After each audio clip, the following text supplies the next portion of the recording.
کے سربراہ مشر محمود خان اچکزئی صاحب کا تہ دل سے شکریہ ادا کرنا چاہتی ہوں کہ یہ بہت ٹائملی آل پارٹیز کانفرنس بلائی گئی، ہمیں بھی دعوت دی گئی اپنا نقطہ ادھر بیان کرنے کے لیے۔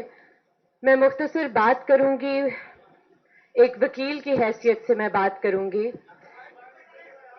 کہ آج پاکستان میں نہ تو کوئی آئین ہے، نہ قانون ہے اور نہ ہی کوئی عدالتی نظام ہے۔ ہم نے دیکھا کہ پاکستان میں جو کچھ عدالتیں تھیں جو انصاف دینے کے قابل تھی، جن میں ہمت تھی فوج کے سامنے کھڑے ہونے کی، ان ججز کو آج سزائیں دی جا رہی ہیں اپنے آئینی اوتھ کے ساتھ لائلٹی شو کرنے کے لیے۔ ایک خوف کا ماحول قائم کیا گیا ہے اس ملک میں کہ کوئی بات نہیں کر سکتا، کوئی تنقید نہیں کر سکتا، کوئی سانس نہیں لے سکتا۔ آج بھی ڈاکٹر مارنگ بلوچ اور تمام بی وائی سی کی قیادت، ان کی لیڈرشپ 4 مہینے سے زیادہ ناحق جیل میں بند ہے۔ 3 مہینے ایم پی او جو کہ ایک کالونیل قانون ہے اس کا غلط استعمال کرتے ہوئے انہیں ناحق قید کیا گیا۔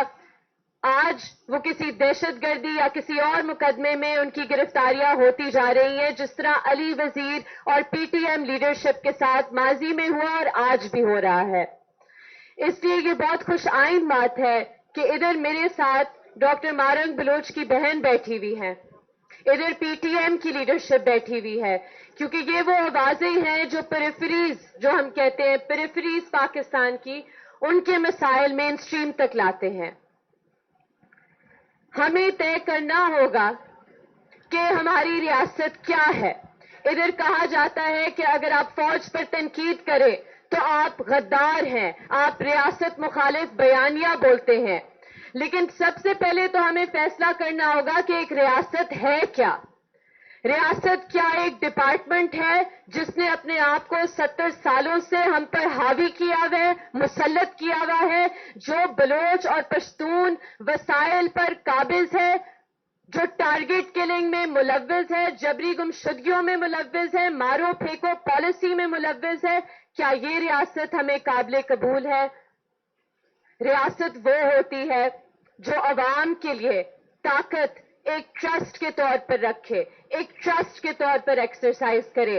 اس لیے بہت ضروری ہے کہ جب ہم آئین کے تحفظ کی بات کرتے ہیں تو سب سے پہلے ہم آئین کی بحالی کی بات کریں، جمہوریت کی بحالی کی بات کریں، کیونکہ آج جو پاکستان میں صورتحال ہے کوئی بھی شخص محفوظ نہیں۔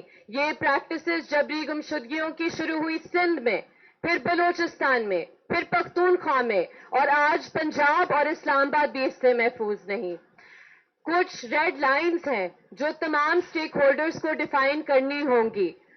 اگر وہ لوگ جو آج جس طرح ہم نے دیکھا ہے پاکستان کی تاریخ میں کہ جب اپوزیشن میں لوگ ہوتے ہیں وہ کہتے ہیں کہ ہم ان ایشوز پر بات کریں گے، لیکن جب اقتدار میں آتے ہیں تو وہی لوگ شہباز شریف، مریم نواز جو آج اقتدار میں ہیں، بلاول بھٹو، وہ بھول جاتے ہیں ان بلوچ ماؤں کو، بیٹیوں کو، پشتون تحفظ موومنٹ کے رہنماؤں کو، ان کے کارکنان کو، 4000 لوگ جو پی ٹی ایم سے آج بھی یا تو جبرن لاپتہ ہیں یا جیلوں میں بند ہیں۔